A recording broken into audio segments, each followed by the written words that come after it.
Ja, moin, herzlich willkommen zu unserer CTV Masterclass. Ich starte jetzt erstmal so ein bisschen in Deutsch, werde dann rüber switchen, die mich noch nicht kennen. Marcel Heuer, ich verantworte seit 2 Jahren das Digital-Business von EMX Digital. Innerhalb der Engine Group eine weltweite Omni-Channel SSP, die aus Amerika kommt, die vielleicht noch nicht so viel in Europa bisher gehört und gesehen haben. Trotzdem sind wir in Amerika sehr fortgeschritten mit dem Thema Connected TV, wo wir euch heute so ein paar Insights geben wollen. Deswegen haben wir vielleicht einen kleinen Applaus hier vorbereitet für Marc, der extra aus New York gekommen ist. Zu Marc Fogelberg nochmal 1, 2 Sätze. Lange für BMW, L'Oreal gearbeitet, verwaltet mittlerweile das Business bei uns weltweit. Und Brandon Conway, der war so stark in Amerika, dass sie sagt, den Mann braucht hier in Deutschland. Sehr viel Erfahrung mit CTV gearbeitet, operativ bei uns. Und betreut im täglichen Geschäft bei uns die CTV-Kunden, sowohl Agenturen als auch Marketing-Brands wie Jägermeister, Stix oder Lidl als Beispiel. Herzlich willkommen. Welcome. I'm switching now to English because this masterclass is based in English today, and really happy that you're here, Mark and Brennan. Welcome on stage.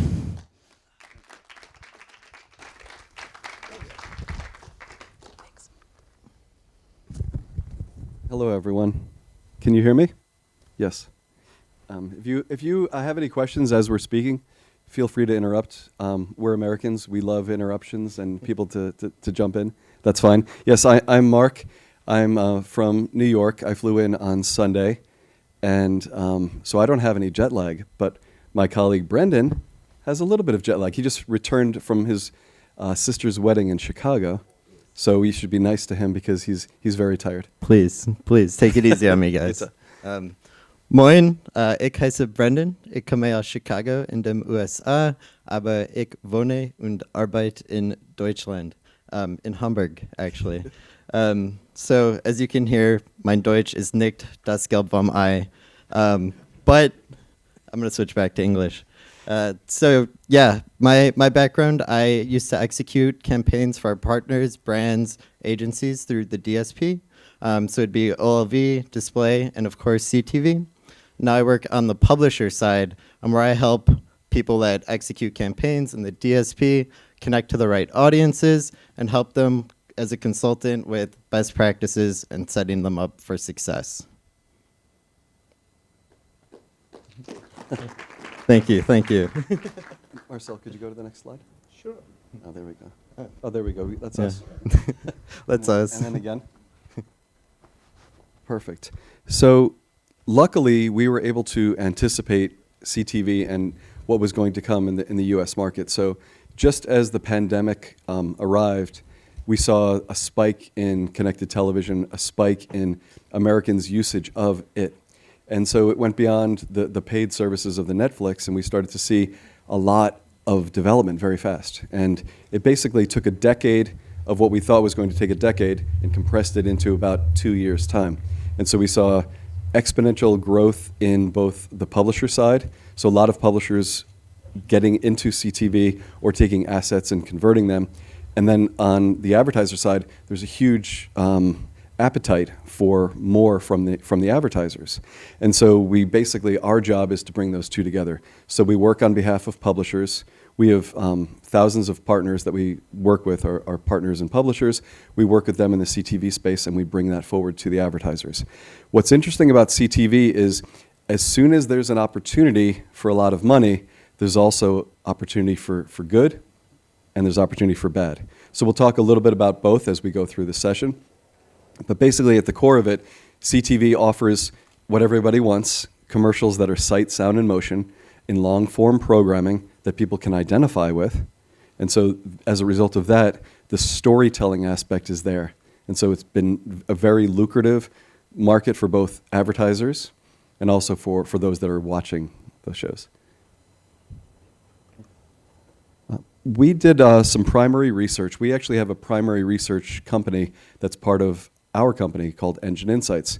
And so Engine Insights goes into market and does research looking at different areas of media. And one of the big areas we've been focusing on is CTV. So we actually have a white paper on CTV for the US, and we're in the process of updating that for the European markets including Germany. But what we saw was, I mentioned the growth, 83%, so 8 out of 10 people in America now have watched something on CTV last year. And then we start to see more and more of the consumption. So everyone, of course, defaults to Netflix, like I said. But then as you see in the US, we've got Disney Plus and HBO Max, Amazon and what they're doing. And then you've got Hulu, and then you've got more specialized networks as well. So you've got names and then other names, and just growth, growth, growth. And then we have partnerships with the television suppliers as well, so the Samsungs and the LGs of the world, and their data and understanding is helping the markets grow and evolve. And so one of the interesting things is if you look at the last number, it says that 4 in 10 people only watch in CTV. That could be because they rely on their remote control. So maybe it's their LG TV, or maybe it's their Roku or the like, but we see more and more of that and less people watching cable. So it leads to some audience fragmentation, which we'll discuss as well. You could go to the next slide. So one of the core things that we found is that television is television. If you ask someone, do you watch CTV? They say, what do you mean CTV? I watch television, yes. Do you watch it with cable?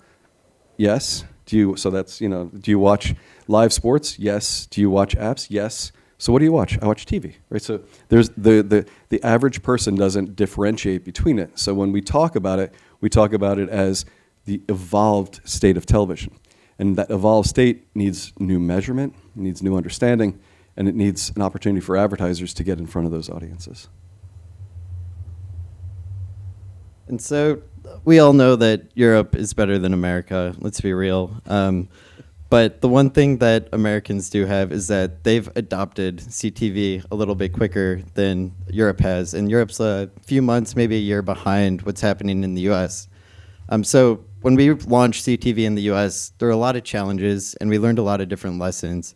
And as we're launching CTV now in EMEA, we're seeing some of those same themes reemerge. And so, Marcelo, you go to the next slide. Let's talk about what we're starting to see in the market and how we can start to address this. So one of the big things we saw in America, and we're really starting to see again here, is this audience fragmentation. So every person, company that has a sliver of content is starting to create their own app and trying to monetize that content. So that kind of leaves us to this area of where is your actual audience, and how do we identify this audience, and what content should we actually be serving our ads on to make sure we reach them? The fragmentation of content has led to the fragmentation of audiences, and that's one of the biggest things we need to address. The next thing, defining premium. Oh, no, could you go back? Thanks. So what is premium? It was almost the assumption that if you're serving on TV, it's automatically premium, right? But with the likes of Roku, we saw that this wasn't actually the case, and with a bunch of other platforms. So at EMX, we actually have a really intense auditing process of our publishers. And we don't actually allow about, what is it, Mark, like 60% of CTV publishers into our marketplace? Right. So it's very tough because there might be quality content, but it's not audited, it's not recognized. So we have to be safe about that on behalf of advertisers, and also it helps the publishers. Think about cable networks. If you think of traditional cable networks, there might be some that are at the top of the dial, as we would say. So in the 300 channels that might get very small, finite audiences, those still might have good enough audiences, but they might not be good enough for certain advertisers' needs, and so we have to be cognizant of that. A lot of the word jumble that you see here is tying into what we've seen, and I'll let you talk again. Yeah. You can take media mix modeling. Okay, so yeah, so when we're talking about that, when we're looking at the auditing, so media mix modeling and what we're seeing in other areas, CTV, it's hard to fully recognize. Who owns CTV at an agency or a brand? Is it the television or is it the digital side? And when you're building the models to figure out attribution, how do you do full attribution? We know that CTV is an engaged platform, so someone is actually using the remote, taking action. But then it's a little bit tougher in a data environment like what you might have with GDPR to figure out truly what can be measured properly and how to put everything forward as well. So even though someone might be engaging in CTV, if they haven't opted in to what the set-top box or the TV puts forward in their terms and conditions, it's hard to measure that back. We can't use that data.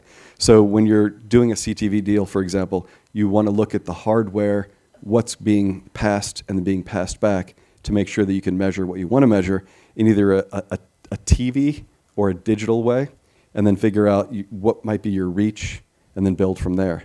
And so that talks about that. One of the other things we see is on the transparency side, wherein advertisers and agencies are trying to find the most fair price for themselves. Publishers are trying to find the most fair price for themselves. Currently, we see the advertiser premium being much higher in CTV.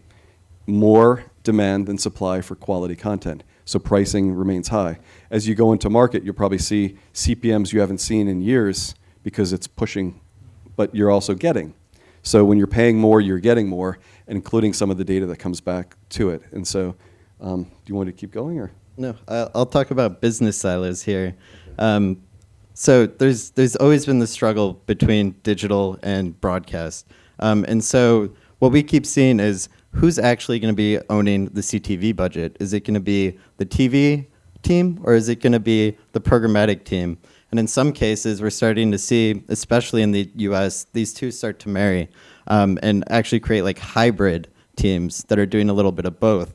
That kind of ties back to this media mix modeling to make sure you're properly attributing CTV and the right metrics to the effectiveness of the campaigns. From a targeting perspective, if you look at traditional targeting, where you're looking at demos or trying to figure out reach, it gets a little bit more tricky and complex as well. So having a deeper understanding of the publishers, the channels that they put forward in the shows is very vital. Not all of the publishers are putting that data forward, so the best publishers are, of course, giving more data for more understanding to understand who are you going to ultimately reach as you're trying to do an effective campaign. So that's something that we look at. There's a lot of questions that should be asked. Everything we're talking about is just questions. It's good back and forth Q&A. No matter who you work with, there's so many questions and so much knowledge you can gain as you are evolving this. It's a fun time to be working in CTV. Definitely, definitely. And just talking more about that, how the publishers are passing back data, this ties into just cost transparency needs or the need for transparency overall. So obviously the programmatic space has had a little bit of a sketchy past, and there's always dollars kind of disappearing when you're executing a programmatic campaign. So when you're starting to look at CTV, you not only need to look at publishers and partners that are 100% transparent, but also looking at these cost transparent publishers and SSPs. So you actually know where every dollar you spend is going and how it's actually affecting your campaign. And I'll just jump in on the last one about advertising saturation. So you probably see things about ad load, so the amount of minutes that you can put forward. So in broadcast and in cable, you have limits against that. In CTV, you don't. So certain publishers might try to monetize more. But as you add longer blocks of commercial time, you have the risk of losing the viewer. So it's kind of a delicate balance of how long should this commercial block be? Should it be 1 minute, which is what you see at the earlier part of shows, and then longer as you go into the shows? Should it be 2 minutes? Should it be balanced? And these are, again, questions to ask as you're doing CTV campaigns.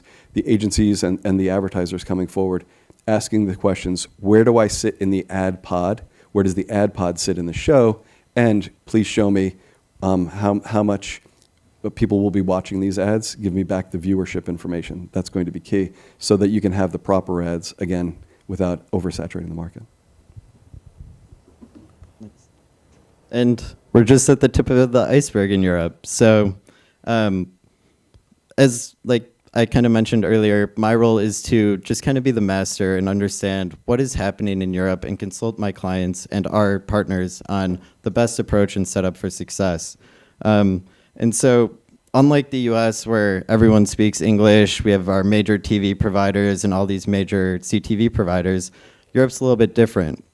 Each country pretty much has its own language, or each region. There's local cable providers coming into the CTV space, and then also the likes of Pluto TV, LG, and these global partners. So it's really interesting to look at each market and understand how that market functions, what the people in that market are actually consuming, and where the best channels to actually activate are, or which ones are actually the best. So let's go to the next slide.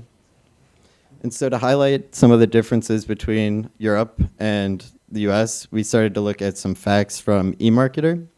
And you can start to see that currently in Europe, the strongest adoption of CTV is in the UK. 9 in 10 consumers have an access to a CTV device, which is huge. You know, CTV is accessible, so people are able to be on the street. They can watch something on their phone. You don't need any special hardware, so you know it's already built into your TV. So the access is allowing for more adoption. Alternatively, in Germany, there's only about 61% of German population that are CTV viewers, which is actually growing consistently. And as we can see here, 84% of people have streamed video in the past month. One thing about that last stat, though, is that also includes those that aren't advertising platforms. So a lot of people are still getting their streaming from the Netflixes of the world, and so there's not an ad opportunity yet in Germany for some of those.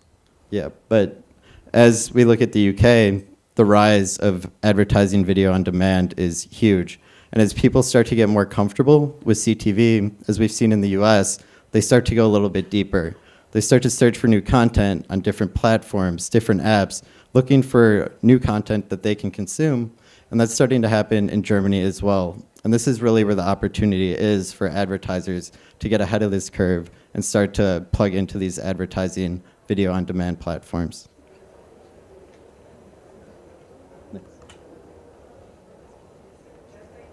So what should marketers look for when buying CTV? We have some insights and best practices listed out here. But yeah, we'll start to highlight a few of them. Go to the next, Marcel. Yes. So we apologize for the small text.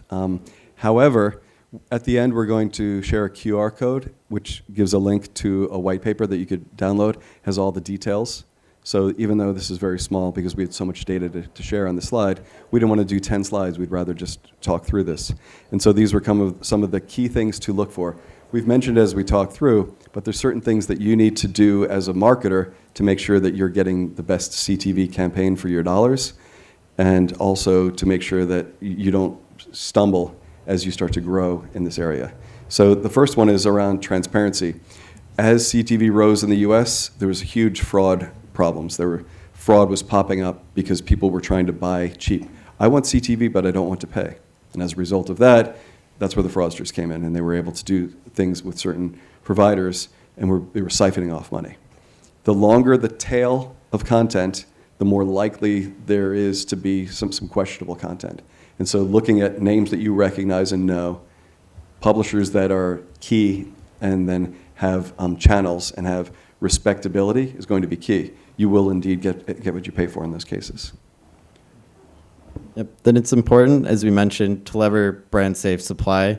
And at EMX, we have a fraud-free guarantee, so it's pretty great. But ultimately, we have seen a lot of fraud in this space. And the problem with that is a lot of it happened on the open exchange. So one of the ways we can kind of control this and make sure we're not serving fraud is by setting up private marketplace deals. With a private marketplace, there's always someone watching the supply, making sure there's no fraud, and then you can optimize away from it or make sure or kick it out of your supply. And of course, with the publisher waterfall, PMPs always have priority for premium supply. So tomorrow on the main stage, the first session will be Bob Hoffman. Bob is notorious for talking about programmatic space and how bad things can be, and you should just buy directly from publishers. But as you know, if you try to buy on an IO basis from publishers, it adds a lot of work to the agency and the marketer and also to the publisher. So programmatically, that's why we exist. We come and we bring the opportunity for hundreds of different great brands in CTV to come forward, but then thousands of brands across the digital space. So I'll be sitting in the front row tomorrow to argue with Bob, who I've been reading and known for years. It'll be great, and I encourage you to be here at 9:30 tomorrow to jump in on that. So you want to jump on another one? Yeah, and then of course it's always important to leverage accurate audience data to make sure, again, every dollar that you spend is going towards the right audience. And obviously with GDPR, that can be a little bit more restricted in Europe, but there's still ways we can target. And a lot of it comes down to the contextual factor. We can look at first-party data from audiences or from publishers and understand who's actually consuming their content, and then make sure that when we're setting up different contextual plays or contextual deals, that we're only reaching the right people for your audiences. So we're not going to run through everything in the essence of time. Like I said, it will show you the QR code. You could download it. If you have any questions and follow up, you've got Marcel, of course. And then if you want to ask in German, you can ask Brendan. Yeah, please help me with my German, guys. You heard how bad it was.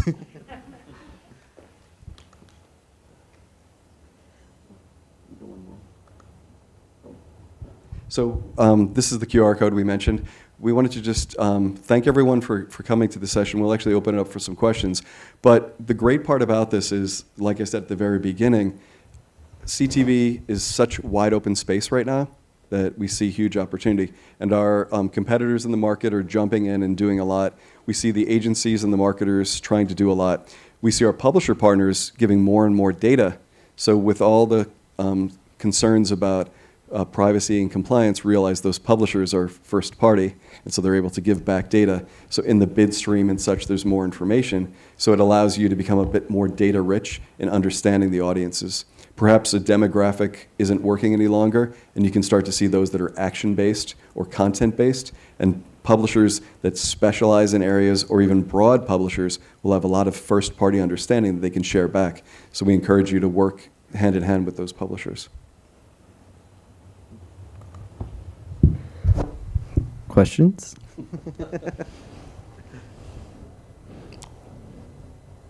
Anyone about KPI set up for success? Yeah. Any questions from your side you want to ask?